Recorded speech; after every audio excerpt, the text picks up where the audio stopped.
8. Cuando finalmente estuvimos a bordo de la Misericordia de Calr, indiqué a mis Calrs que acondicionaran unas dependencias para la Spene y me fui a hablar con Médico. Estaba cenando. Sola. Claro que su compañera habitual durante las comidas era Seibarden, señor. Médico se dispuso a levantarse, pero yo sacudí la mano indicándole que no era necesario. La teniente Seibarden está durmiendo. Aunque, probablemente, se despertará pronto. Me senté y acepté el tazón de té que una Calr me ofreció. ¿Ha terminado usted su valoración? Médico no dijo que sí ni que no. Sabía que yo no se lo estaba preguntando, sino que estaba constatando un hecho. Sabía que yo podía conocer los resultados de su valoración simplemente con desearlo y que, posiblemente, así lo había hecho. Tomó otro bocado de su cena y bebió un trago de su té. A petición de la teniente he hecho lo necesario para que, si toma kef o cualquier otra droga ilegal, no le produzca ningún efecto. Ha sido muy sencillo. Claro que el problema de fondo prevalece. Tomó otro bocado de su cena.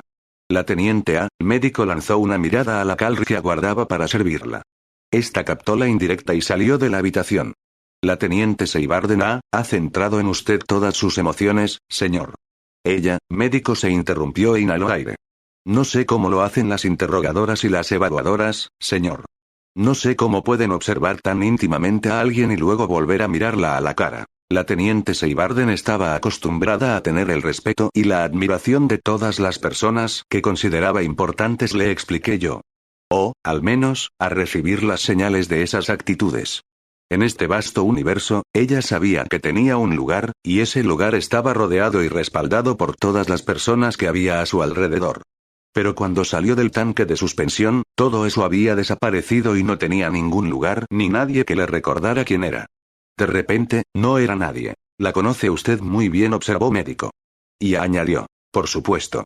Yo confirmé su afirmación con un leve gesto. Así que, cuando usted está con ella, o al menos cerca, ella se desenvuelve bien. En general. Pero cuando usted no está, ella empieza a mostrar síntomas de desgaste, diría yo. Creo que la reciente perspectiva de perderla para siempre supuso para ella más presión de la que podía soportar. Una simple alteración de su adicción al kef no cambiará eso. Lo sé, reconocí yo. Médico suspiró. Y tampoco arreglará su relación con Ekalu. Lo que ocurrió entre ellas no se debió a las drogas ni a nada salvo a la teniente misma. Bueno, la crisis que padeció unos días después quizás sí, pero la discusión misma, en fin, eso se debió por completo a Seibarden. Estoy de acuerdo, asentí yo. De hecho, la he visto hacer ese tipo de cosas anteriormente, cuando servía en la justicia de Thoren. Pero, en aquellos casos, cuando ella insistía en que la otra persona estaba equivocada y era irracional al exigirle que la tratara mejor, la otra persona siempre abandonaba la discusión. Lo que me cuenta no me sorprende, declaró Médico con aspereza. Como le he dicho, ha resultado bastante sencillo conseguir que deje de ser físicamente adicta al kef. Solo le he instalado una derivación, pero el deseo de tomarlo y la inestabilidad emocional son más difíciles de controlar. Además, en este momento ni siquiera podemos consultar con las especialistas de la estación Atoek. No podemos, corroboré yo. Puedo realizar una serie de pequeños ajustes que podrían ayudarla. Solo espero que no le causen ningún daño irreparable. Lo ideal sería que dispusiera de tiempo para pensar en ello y consultarlo con Nave. En realidad, Médico ya había pensado en ello y lo había consultado con Nave. Aunque quizá no tenga la oportunidad de hacer nada ya que Milord está aquí y, precisamente, es la facción que no está bien predispuesta hacia nosotras. Me fijé en que había utilizado el pronombre nosotras, pero no comenté nada al respecto. Seguiré a bordo en el futuro inmediato. Usted cuide a Seibarden. Yo me ocuparé del resto. Seibarden estaba tumbada en una camilla en el departamento médico, con la cabeza y los hombros incorporados, y tenía la mirada perdida en algún lugar de la pared que tenía enfrente. De algún modo, no me parece bien, comenté yo. Deberíamos intercambiar los lugares. Ella reaccionó un poco más despacio de lo que yo consideraría normal. Breck. Breck, lo siento. La he jodido. Así es, confirmé yo. Mi respuesta le sorprendió, pero tardó una fracción de segundo en darse cuenta. Nave se enfadó mucho conmigo. Si hubieras estado aquí no creo que me hubiera hablado como lo hizo. Frunció ligeramente el ceño. Ekalu también se enojó conmigo y todavía no entiendo por qué. Me he disculpado, pero sigue enfadada. Frunció todavía más el ceño. ¿Te acuerdas de cuando te dije que, si querías dejar el kef, tendrías que hacerlo tú sola? ¿Que yo no me responsabilizaría de ti? Creo que sí. ¿No me prestabas atención, no? Ella inhaló aire. Parpadeó. Inhaló aire otra vez. Creía que sí. Pero, Brett, ahora ya puedo volver al servicio. Me encuentro mucho mejor. No dudo de que así sea, repuse yo. Ahora mismo estás de medicamentos hasta las orejas, pero médico no ha acabado contigo todavía. No creo que médico pueda hacer algo significativo por mí, declaró Seibarden. Me lo ha explicado y me ha comentado que solo puede hacer algo sencillo. Le he dicho que siga adelante y que lo haga, pero no creo que vaya a cambiar mucho las cosas. Cerró los ojos. Realmente creo que puedo volver a asumir mis responsabilidades. Tal como están las cosas, estás falta de personal. Estoy acostumbrada, repuse yo. Todo irá bien. A una orden mía, la teniente Calvo acudió a mis dependencias. Su semblante era inexpresivo, como el de una auxiliar, y no solo porque acabara de despertarse apenas 10 minutos antes. Pude preguntarle a Nave qué angustiaba a Ekalu, pero no lo hice. Buenos días, teniente. Le indiqué que se sentara frente a mí, al otro lado de la mesa. Señor, saludó ella, y acto seguido se sentó. Quisiera disculparme. Su voz sonó neutra y su semblante seguía siendo inexpresivo. Carl 5 dejó un tazón de cristal rosa con té frente a ella y preguntó: ¿Por qué, teniente? Por causar problemas con la teniente Seibarden, señor. Yo sabía que ella me lo decía como un cumplido y debí ser capaz de tomármelo como tal. No debería haber sido tan susceptible. Bebí un trago de té. Siguiendo su razonamiento, ¿por qué la teniente Seibarden no se tomó como un cumplido el hecho de que usted confiara tanto en ella como para contarle cómo se sentía? Repliqué yo. ¿Por qué no debería ella disculparse por ser tan susceptible? La teniente Calvo abrió la boca. Y volvió a cerrarla. No ha sido culpa suya, teniente. Usted no ha hecho nada que pueda considerarse poco razonable. Al contrario, me alegro de que expresara su opinión. El hecho de que ocurriera en un momento en el que la teniente Seibarden estaba en una especie de punto límite emocional es algo que usted no podía saber. Y. Las dificultades que ha tenido y que se han manifestado recientemente y con tanto dramatismo no fueron causadas por lo que usted le dijo. Por otro lado, esas dificultades tampoco son la causa del comportamiento del que usted se quejó. Entre usted y yo, bueno, y también Nave, por supuesto. Lancé una mirada a 5, quien salió de la habitación. En el pasado, Seibarden se portó del mismo modo con incontables personas, tanto amantes como personas con las que mantenía relaciones de otro tipo.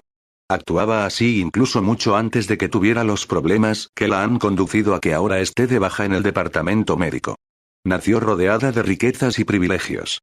Ella cree que ha aprendido a ir más allá de todo eso, pero no lo ha hecho tanto como ella cree y, cuando alguien se lo hace ver, en fin, no reacciona bien. Usted no tiene ninguna obligación de ser paciente con ella. Creo que su relación ha sido buena para Seibarden y también para usted, al menos en algunos sentidos. Pero no creo que esté usted obligada a mantenerla si le hace daño. Y, desde luego, no tiene que disculparse por insistir en que su amante la trate con un mínimo respeto. Mientras hablaba, la inexpresividad de la cara de Ekalu no cambió, pero ahora, cuando terminaba, los músculos que rodeaban su boca temblaron y se contrajeron de una forma casi imperceptible. Durante un instante, pensé que iba a echarse a llorar. Bueno, continué yo, hablemos de lo que realmente nos incumbe. Pronto entraremos en combate. De hecho, estoy a punto de desafiar abiertamente a Anaander Mianai. A la parte que se opone a la Anaander que me otorgó el mando, por supuesto, aunque en última instancia las dos son la Lord del Raj. Cualquier persona que esté a bordo, cualquiera sin excepción, que no desee ir en contra de Anaander Mianai es libre de subir a una lanzadera e irse. En cuestión de un par de horas saltaremos al hiperespacio, así que ese es el tiempo del que disponen para decidirse. Sé que la tripulación ha estado preocupada por cómo acabará todo esto y por si podrán volver a sus hogares algún día. No puedo prometer nada respecto a eso. En realidad, respecto a nada. Tampoco puedo prometer que, si se van, estarán a salvo. Lo único que puedo hacer es ofrecerles elegir si quieren o no luchar a mi lado. Señor, no me imagino que nadie. Levanté la mano anticipándome a ella. Yo no me imagino ni espero nada. Cualquier miembro de la tripulación es libre de irse si no quiere formar parte de esto. La teniente Ekalu permaneció impasible y en silencio mientras reflexionaba sobre ello. Tuve la tentación de ampliar mi percepción para averiguar qué sentía. Entonces me di cuenta de que no lo había hecho desde que Tisawat se había enfadado al saber que yo utilizaba esa capacidad. Por alguna razón que no acababa de identificar, sus enojadas palabras me habían dolido más de lo que quería creer. Con su permiso, capitana de flota, declaró Amaatuna en mi oído. Zeyat, la traductora de las Presgeres, está aquí y solicita permiso para subir a bordo. Disculpa, Amaat. Eso era imposible. Cuando despegamos de la estación Actoet, la diminuta nave de la traductora todavía estaba acoplada a la estación. Si nos hubiera seguido, lo sabríamos. Imploró su perdón, señor, la nave de la traductora no estaba ahí, de repente, sí que estaba, y ahora solicita permiso para subir a bordo. Dice que, Amaatuna titubeó. Dice que nadie en la estación le da las ostras como ella las quiere. Aquí no tenemos ostras, Amaat. Lo sé, señor, y me he permitido decírselo, señor, pero ella sigue queriendo subir a bordo. De acuerdo. Si la traductora había decidido estar con nosotras, pensé que no beneficiaría a nadie que la rechazara.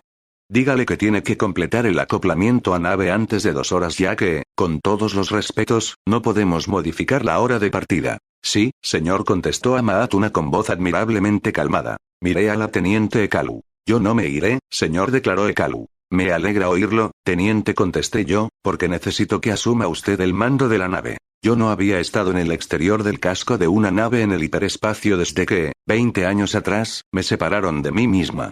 Entonces me sentí desesperada y presa del pánico. Me propulsé de un asidero al siguiente en busca de una lanzadera para poder informar a la Lord del Ratch de lo que había ocurrido a bordo de la Justicia de Toren. Ahora, la nave era la Misericordia de Kalr, y yo estaba bien sujeta a ella.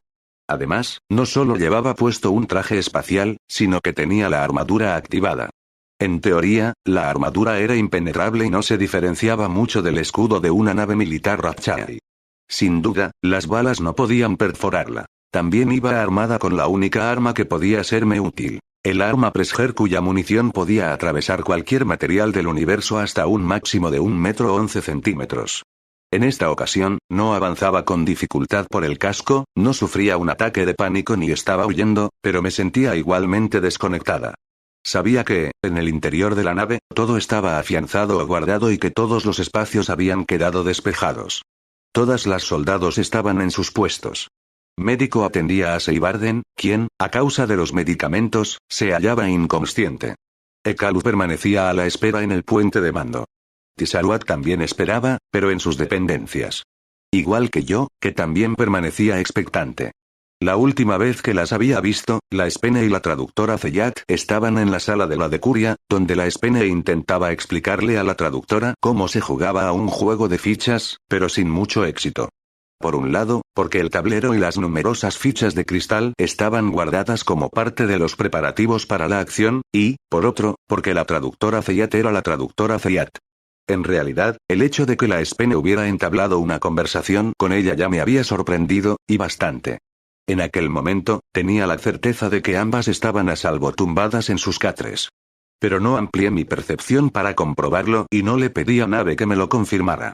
Estaba sola de una forma que no lo había estado en semanas, desde que me modificaron los implantes, desde que asumí el mando de la Misericordia de Kalr. Habíamos perdido una Kalr, 2 Amaras, 3 Etrepas y una O.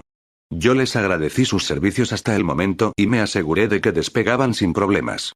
Ekalu se quedó rígida e impertérrita cuando se enteró de que 3 soldados de su decuria se iban, lo que, sin duda, fue una señal de que experimentaba una fuerte emoción. Como la conocía, supuse que se sentía traicionada, pero no mostró ninguna otra muestra de ello. Yo podía saberlo con seguridad. Lo único que tenía que hacer era ampliar mi percepción. En aquel momento, no tenía nada más que hacer aparte de contemplar la asfixiante y poco menos que negra oscuridad del espacio del portal, pero no lo hice. ¿Creyó Nave que iba a encontrar en mí lo que perdió cuando la privaron de sus auxiliares? Quizás había descubierto que yo era una sustituta menos satisfactoria que su tripulación humana, a lo que yo sabía que ella adoraba. ¿Qué sintió Nave cuando sus soldados se fueron? Debía sorprenderme que quizá Nave llegara a la conclusión de que no quería tener a una auxiliar como capitana. Bueno, yo sabía que Nave se preocupaba por mí. En realidad, no podía evitar preocuparse hasta cierto punto por cualquier capitana que tuviera. Sin embargo, yo sabía de cuando era una Nave, que era diferente preocuparse por una capitana solo porque era tu capitana que tener una capitana favorita.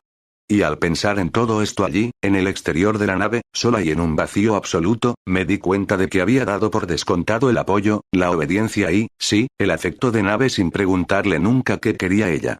Había ido mucho más lejos de lo que cualquier capitana humana habría ido o habría podido ir y, sin pensar, le había ordenado que me mostrara los impulsos más íntimos de las miembros de la tripulación. En algunos aspectos, me había portado como si fuera una parte de nave, pero también le había exigido, o quizás esperado de ella, un grado de devoción que no tenía derecho a exigir ni esperar y que, probablemente, nave no podía darme. Y no me di cuenta de ello hasta que Nave le pidió a Seibarden que hablara en su nombre y me dijera que le gustaba la idea de poder ser una capitana. Y al oírlo me sentí abatida. Cuando lo dijo, pensé que intentaba expresar el afecto que sentía por Seibarden y que, por el hecho de ser una nave, le resultaba difícil decírselo directamente. Pero quizá también me estaba diciendo algo a mí. Quizá yo no era tan diferente de Seibarden y había buscado con desesperación a alguien en quien apoyarme. Y quizá Nave había descubierto que no quería ser ese apoyo para mí. O que quizá no podía. Eso sería totalmente comprensible.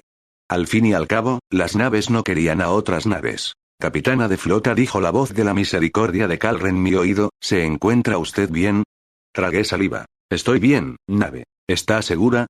Volví a tragar saliva y tomé aire para tranquilizarme. Sí. Creo que no me está diciendo la verdad, capitana de flota, declaró la misericordia de Kalr. ¿Podemos hablar sobre esto más tarde, Nave? Aunque, por supuesto, quizá no hubiera un más tarde. Había muchas probabilidades de que no lo hubiera. Si así lo desea, capitana de flota. Había en su voz un leve deje de desaprobación. 1 minuto para espacio normal. Gracias, Nave, le contesté. Los flujos de datos que Nave me transmitía siempre que yo lo deseaba, los del entorno físico en el que se encontraba, los del estado clínico y emocional de todas y cada una de las integrantes de la tripulación, sus momentos privados y demás habían sido, de una forma retorcida, tanto reconfortantes como dolorosos para mí. Probablemente, también lo habían sido para Nave por el hecho de que solo estaba yo para recibirlos y no sus auxiliares. Nunca más. Yo jamás le pregunté nada. Ni si quería proporcionarme esos datos, ni si el hecho de que fuera solo yo quien los recibiera le resultaba más doloroso que reconfortante. Yo no había intentado percibir esos datos desde hacía más de un día. Quizá 2. Pero entonces me di cuenta de que, aunque ahora tenía más control sobre si quería o no percibirlos que semanas antes, era imposible que hubiera dejado de percibirlos de una forma tan absoluta y repentina por mi propia iniciativa. Si ahora no veía ni sentía a la tripulación de la misericordia de Kalr, era porque ella no me transmitía esa información. Yo nunca le había ordenado a Nave que me la transmitiera, solo con desearlo, la había percibido. ¿Hasta qué punto el hecho de que yo percibiera esos datos se debía a una decisión de la misericordia de Kalr? ¿Me los había mostrado porque quería o porque yo era su capitana y estaba obligada a cumplir mis deseos? De repente se hizo la luz. La estrella de Atoek se veía pequeña y distante. La misericordia de Kalr me mostró una nave que se encontraba a unos 6.000 kilómetros de distancia. Percibí el brillante y preciso contorno de una espada. Me agarré con firmeza al casco de la misericordia de Kalr y levanté el arma Presger. Numerosos datos se desplegaron en mi visión. Horas, posiciones estimadas y órbitas. Ajusté el ángulo de tiro. Esperé exactamente 2 segundos y cuarto y disparé. Volví a ajustar el arma, solo ligeramente, y disparé 3 veces más en rápida sucesión. Y volví a disparar 10 veces más, variando solo un poco el ángulo de tiro entre disparo y disparo. Las balas tardarían unas 2 horas en alcanzar la espada. Eso si la alcanzaban, si la nave no modificaba su rumbo de una forma inesperada al ver que aparecíamos repentinamente y que, menos de 1 minuto más tarde, desaparecíamos. Hiperespacio en 5 segundos, declaró Nave en mi oído. 5 segundos más tarde estábamos fuera del universo. Podríamos haber atacado por medios más convencionales. La misericordia de Kalr estaba armada, aunque no tanto como lo estaría una espada o incluso una justicia. Podríamos haber creado portales y salir de estos peligrosamente cerca de cada una de las naves de la Anander procedente de Tstur, haber lanzado un misil o soltado minas y volver a desaparecer rápidamente del universo. Era posible, aunque no seguro, que de esta forma les hubiéramos causado daños graves. Pero la misericordia de Kalr era una sola nave y únicamente podríamos haber causado esos daños a las naves de Anander de una en una. Cuando el resto de las naves se hubieran enterado de que habíamos atacado a la primera, se habrían desplazado y nos habría resultado más difícil dar en el blanco. Imposible no, desde luego, ya que desplazarse en el espacio interestelar tenía sus reglas y Nave podía calcular aproximadamente a dónde habían ido, pero lo mismo podía decirse respecto a nosotras y, en última instancia, serían 3 contra 1. En ese caso, la mejor manera de defendernos sería crear nuestro propio portal, esperar a que el proyectil que nos dispararan entrara en él, a continuación cerrarlo y dejar que sus proyectiles se perdieran para siempre en el espacio del portal. Pero era imposible que la misericordia de Kalr pudiera reaccionar a tiempo frente a lo que 3 naves militares Ratchais nos dispararan. ¿Y si decidían atacar la estación o el planeta Atoet? En ese caso también podríamos protegerlos de unos cuantos de los ataques, pero no de todos. Las balas del arma Presger eran pequeñas, y a una profundidad de 1,11 m de la superficie del casco de las naves militares Ratchais, había pocas cosas que fueran peligrosamente vulnerables. Sin embargo, múltiples brechas en el casco podían resultar más que inconvenientes y siempre existía una posibilidad remota de que las balas sí que impactaran en algo que fuera peligrosamente vulnerable, como unos tanques presurizados inflamables o el motor, aunque, en realidad, bastaría con perforar el escudo térmico del motor. 13 minutos, declaró Nave en mi oído. Atacar a la primera nave había sido, desde luego, muy fácil. Teníamos la ventaja de la sorpresa. Probablemente, todavía la tendríamos cuando saliéramos del espacio del portal por segunda vez y yo disparara. Pero cuando volviéramos a hacerlo para abrir fuego contra la tercera de las 4 naves, nos estarían esperando. Todavía no entenderían exactamente qué estábamos haciendo. Las balas que les disparaba eran tan pequeñas que, aunque alguno de los sensores de cualquiera de las naves las hubiera detectado, algo sumamente improbable, no las considerarían un peligro. Para entonces, cualquier daño potencial que pudiera infligirle a la primera espada, todavía tardaría 1 hora en producirse. Desde su perspectiva, nosotras simplemente habíamos aparecido y, al cabo de menos de 1 minuto, habíamos desaparecido, lo que era intrigante, pero nada que requiriera una acción inmediata. No era causa suficiente para cambiar repentinamente de rumbo. Pero, sin duda, se preguntarían qué estaba ocurriendo y, por supuesto, se preocuparían. Y no tardarían mucho en calcular a dónde nos dirigiríamos a continuación y en qué lugar del universo era más probable que apareciéramos. Y aunque no lo calcularan con la suficiente antelación para prever que atacaríamos a la tercera nave, seguramente estarían preparadas y esperándonos cuando nos dispusiéramos a atacar a la cuarta. Cada entrada en el espacio real sería más peligrosa que la anterior.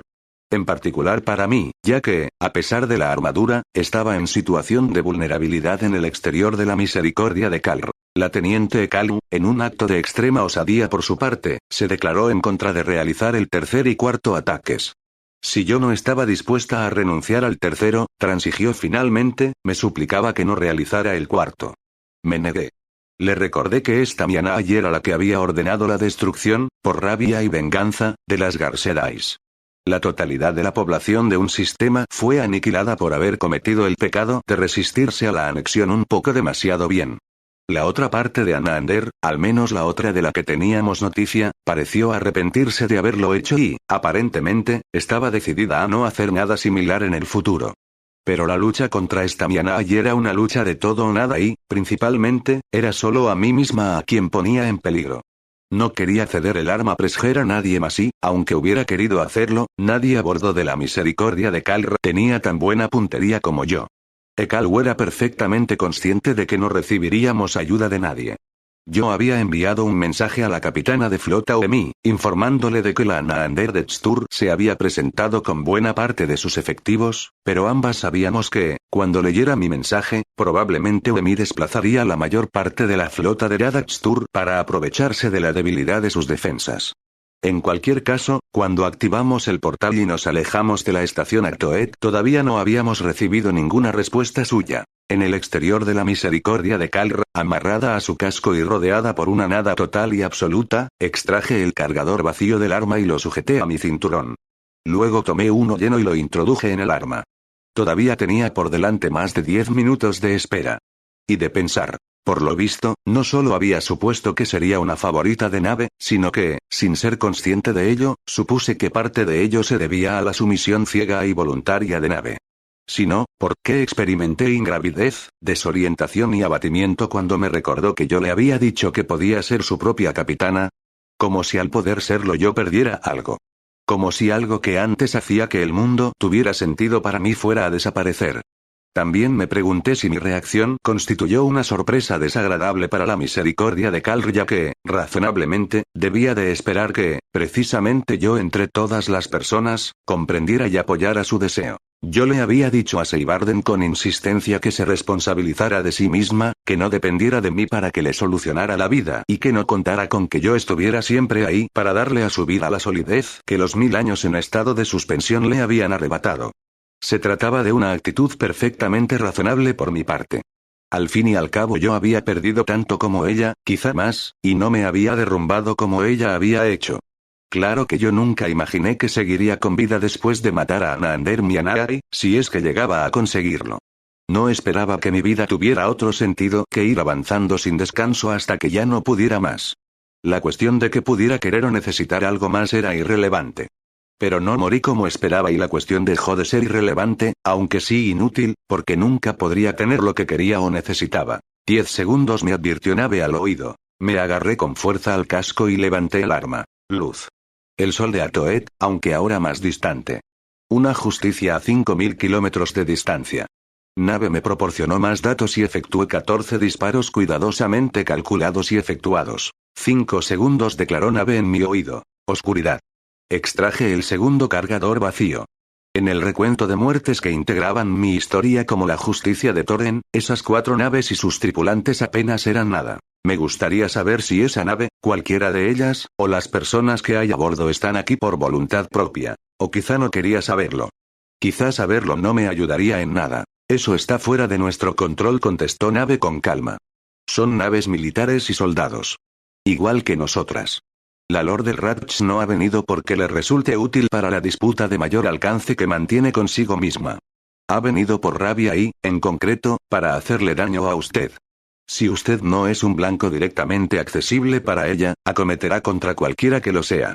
Si no hiciéramos nada, la vida de todas las personas que se han relacionado con usted en este sistema correría peligro. Por no mencionar la de sus aliadas. La horticultora Basnaid. La administradora de la estación Celar. Su hija Piat. Las residentes del subjardín. Las trabajadoras agrícolas de las montañas del planeta Atoek. La estación Atoek. Tenía razón. Y la otra Anaander, la que me había enviado allí, se conocía a sí misma lo bastante bien para adivinar que su oponente, ella misma, haría exactamente eso. Seguro que me había enviado allí justo por esa razón. Entre otras. 23 minutos declaró la misericordia de Calr. Y médico ha terminado su labor con la teniente Seibarden. Dice que, sin duda, se despertará pronto y que tendrá la mente más o menos despejada aproximadamente dentro de 1 hora. Gracias, Nave. 23 minutos más tarde salimos al espacio real. Otra espada. Me pregunté qué armamento había dejado esa Anaander en el Palacio Chtur para mantenerlo bajo su dominio. Pero no tenía forma de conocer la respuesta a esa pregunta y no era problema mío. Efectué mis 14 disparos. Tenía una caja llena de cargadores en la misericordia de Calr. Podía vaciar uno para cada una de las naves que la Anaander de Chtur había enviado y todavía me quedarían unos cuantos para el futuro. Suponiendo que tuviera un futuro. Y de vuelta al espacio del portal. 20 minutos me indicó Nave. Teniente Ekalu. Sí, señor. ¿Está preparada? Si las naves de Anaander no habían calculado dónde y cuándo estaríamos cuando saliéramos del espacio del portal en la siguiente ocasión, estarían perdidas. La única pregunta realmente importante era si habían decidido hacer algo al respecto y qué pensaban hacer. Todo lo preparada que podría estar, señor. Bien. Si me ocurre algo, usted estará al mando de la misericordia de Calr. Haga lo que tenga que hacer para asegurar la seguridad de la nave. No se preocupe por mí. Sí, señor. No quería estar allí pensando durante los siguientes 10 minutos. Espene. Sí, prima. Contestó su voz en mi oído. Gracias por entretener a la traductora. Ha sido un placer, prima. Realizó una pausa. Estoy casi segura de saber lo que estás haciendo, pero siento curiosidad. ¿Qué estás disparando a las naves de la usurpadora? No espero que me lo digas justo ahora, pero si sales viva de esto y, para serte sincera, prima, no me gustan tus probabilidades de éxito, me gustaría que me lo contaras. A mí tampoco me gustan mis posibilidades de salir con vida de esto, prima, le contesté. Pero nunca he permitido que eso me detuviera. Silencio durante casi 17 segundos. Entonces, tu suposición fue errónea. Mis motores están en buen estado. Pero ya no puedo crear portales. Así que la Spene podía desplazarse, pero a menos que se trasladara por el portal fantasma, estaba realmente atrapada en aquel sistema. Unos 150 años atrás, tu prima la usurpadora intentó establecer una especie de base en el sistema en el que me encuentro. Pero sufrieron todo tipo de percances inexplicables. Equipos que fallaban o que desaparecían de repente, despresurizaciones repentinas, ese tipo de cosas. Supongo que al final decidió que le aportaba más problemas que beneficios. Las cosas saldrán según sea la voluntad de Amaaz, repliqué yo. Para serte sincera, continuó la Spene, como si yo no hubiera dicho nada, me pareció que quería construir unas instalaciones para la fabricación de naves espaciales, lo que, en realidad, es bastante estúpido, porque las habitantes de Atoek cruzan de vez en cuando el portal y, sin duda, algo tan obvio no les habría pasado inadvertido. Desde luego. A menos que estuviera convencida de que podía controlar quién atravesaba ese portal. Me acordé de Ime, y de lo que ocurrió más de 20 años antes, cuando aquella misma Anna Ander fue excesivamente ambiciosa con resultados desastrosos y fue descubierta. Cuando almacenaba auxiliares. ¿Acaso también intentó construir naves en Ime y la noticia nunca salió a la luz? Además, como en Ime, en Atoek había almacenado cuerpos para utilizarlos como auxiliares. Ella compraba de portadas a Mirendas, ¿no es así, prima? ¿Qué fue de ellas? Intenté no dañarlas, replicó la Spene. Las quería para mí. Pero antes de que pudiera apropiarme de ninguna, alguien se las llevó. Y me buscaron a conciencia. Sin duda, porque sabían que ninguno de sus problemas podría haberse producido sin ayuda. Nave, llamé en silencio, por favor pregúntale acerca de esto a la teniente Tisharuat. Y añadí en voz alta para la Spene. Gracias por confiar en mí, prima. ¿Puedo preguntarte por qué has elegido este preciso momento para hacerlo? Cualquiera que dispare a la usurpadora me cae bien. Si lo hubiera sabido, te habría dejado claras mis intenciones antes, prima, repuse yo. Ya. Por cierto, mientras Cal 5 se aseguraba de que yo estaba bien sujeta al asiento, me pidió amablemente que la ayudara a reconstruir el juego de té. En realidad, yo creía que tú ya sabías o sospechabas que la usurpadora pretendía construir naves espaciales. Aunque no tiene sentido construir naves y conseguir auxiliares si no se tienen la IA que constituyen el núcleo. Yo no sabía dónde ni cómo se fabricaban las IA, aunque sí que sabía que algunas se guardaban en almacenes rigurosamente vigilados. Indudablemente, el hecho de que no lo supiera era intencionado. Hacía siglos que no se construían naves militares nuevas y no era probable que se construyeran más. Si en algún momento me pregunté qué les ocurriría a las IA existentes que no estaban siendo utilizadas, deduje que se emplearían como núcleo central de nuevas y grandes estaciones. El núcleo de la IA que tenían, continuó la Spene, la que utilizaron para empezar a construir a su alrededor antes de abandonar la base, llegó por el portal del sistema Atoek. Yo supuse que había más en el lugar de su procedencia y deduje que tú tenías alguna razón para empezar a desmantelar el subjardín nada más llegar. Pensé en el subjardín, en el hecho de que había estado abandonado durante mucho tiempo y que cualquier intento de cambiar la situación fracasó o se frustró antes de empezar. Y pensé en su eminencia Ifian, que estaba sentada en la plaza principal decidida a impedir la reparación del subjardín, aunque esto implicara que la vida de bastantes residentes de la estación fuera realmente difícil. El núcleo de una IA, antes de que se realizara la construcción correspondiente, solo era un poco más grande que un tanque de suspensión. Era fácil esconderlo en el interior de una pared o debajo del suelo. ¿Pero por qué transportaron el núcleo de la IA a través del portal de Atoek? ¿Por qué no lo hicieron en una nave que pudiera crear su propio portal? Por favor, Spene, declaré, continúa esta conversación próximamente con una de mis tenientes o con la misericordia de Calr. Me lo pensaré, prima. 10 segundos, declaró Nave en mi oído. Levanté el arma. Me preparé. La voz de la Spene dijo en mi oído. Solo quiero decirte, prima, que lo que estás haciendo es increíblemente estúpido. Sin embargo, no creo que tú seas estúpida, de modo que sospecho que has perdido por completo la razón. Tus actos hacen que desee haberte conocido mejor, Luz. Ninguna nave, pero sí media docena de minas y más que yo no podía ver. Sentí que el casco de la misericordia de Calr vibraba cuando, activada por nuestra cercanía, una de las minas explotó.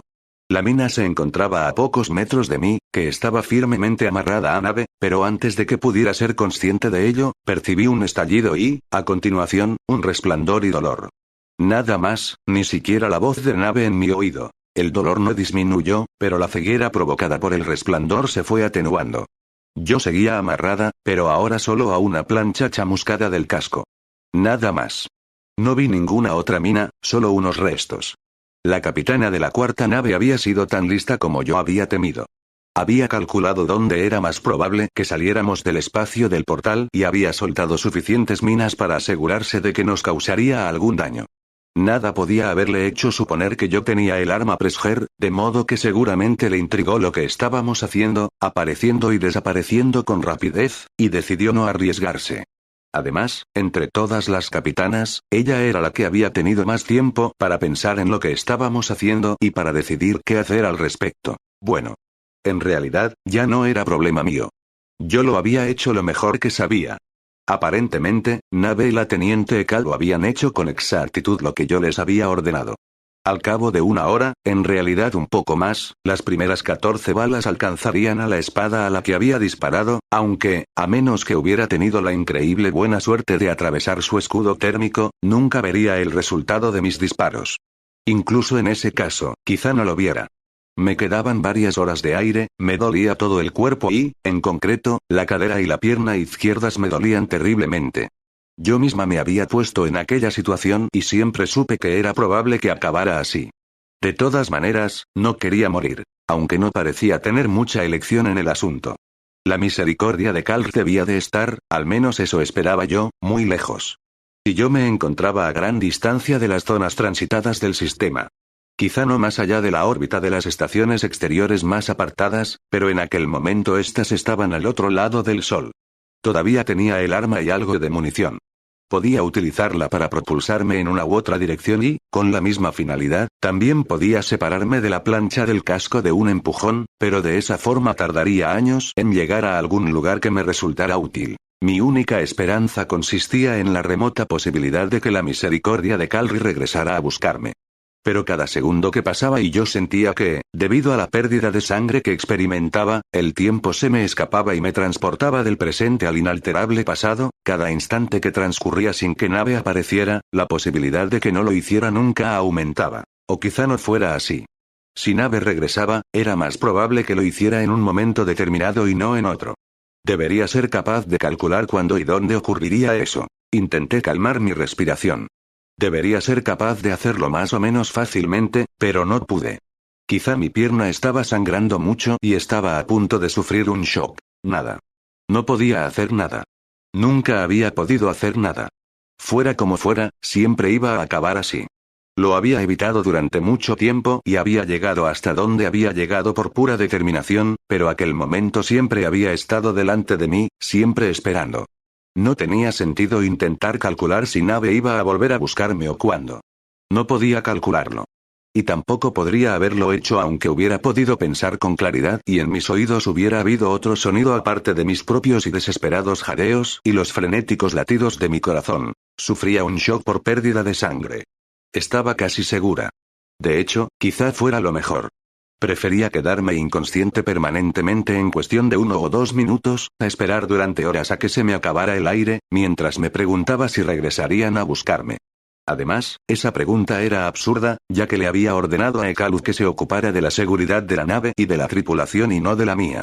En el caso de que ignorara mi orden, tendría que reprenderla. No podía hacer otra cosa salvo pensar en una canción. Era igual si se trataba de una corta o una larga. Acabaría cuando acabara. Algo me golpeó en la espalda y tiró de mí haciendo que mi pierna izquierda herida sufriera una sacudida. Un nuevo pico de dolor me dejó aturdida durante un instante y, luego, solo percibí oscuridad. Pensé que se trataba de un efecto secundario del dolor, pero entonces vi el interior de una cámara estanca. Sentí la fuerza de la gravedad y debería haberme desplomado en lo que, en aquel momento, era el suelo, pero algo o alguien me sostuvo. Oí una voz junto a mi oreja. Por las tetas de Aatr. ¿Está intentando cantar? 12. Era la voz de Kalr 12. A continuación, estaba fuera de la cámara estanca, en un pasillo. Me tumbaron de espaldas, me sacaron el casco y cortaron y me quitaron la escafandra. Si no lo hiciera me preocuparía. Médico. Pero su voz sonó preocupada. Ekalu declaré. O lo intenté, porque todavía jadeaba. Le ordené. Solicito su extrema indulgencia, señor, declaró la voz de la teniente Ekalu en mi oído mientras cortaban mi ropa y Médico y 12 aplicaban rápidamente correctivos en mi piel en cuanto ésta quedaba expuesta. Usted me dijo que, si le ocurría algo, yo estaría al mando y que hiciera lo que fuera preciso, señor. Cerré los ojos. El dolor había empezado a disminuir y me pareció que, además, estaba recuperando el dominio de la respiración. «Sigue usted al mando, teniente», declaró un médico. Yo no abrí los ojos para ver lo que estaba haciendo. La capitana de flota se va directamente al quirófano. La pierna está hecha un desastre. No sé a quién iba dirigida la última frase. Todavía tenía los ojos cerrados y estaba concentrada en respirar y en el dolor, que iba disminuyendo. Quise decirles que, probablemente, habían malgastado sus esfuerzos y que no deberían haber vuelto por mí, pero no pude. «No se mueva, capitana de flota», añadió médico, como si yo me hubiera movido o dicho algo. Hekalu lo tiene todo bajo control. Y ya no recuerdo nada más.